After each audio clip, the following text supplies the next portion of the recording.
अलेख महिमा सांस्कृतिक परिषद सर्गीगुड़ा ठाने नुआखाई पालन करा गोलामुंडा ब्लॉक गंडामर पंचायतर सर्गीगुड़ा ठाने 1943 मसीहा ठानु परंपरा चली आसुथिबार गम्हा पूर्णिमा नुआखाई शून्य ब्रह्म पूर्णिमा मंदिर में पालन करागला।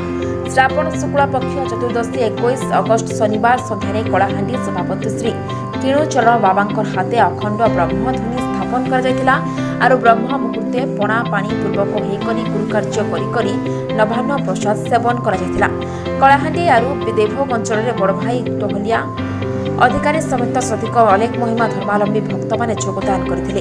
इनके आसिथिबार भक्त मैंने चंचल मुंडा गईंदी मुंडा बागमुंडा खलियाकनी बड़जोर सांचेरका एमती शताधिक गाँव लोक गुटे गुटे थाने आसिक कोविड नियम मानिक मुखिया भक्त मैंने नुआखाई पर्व के पालन करते।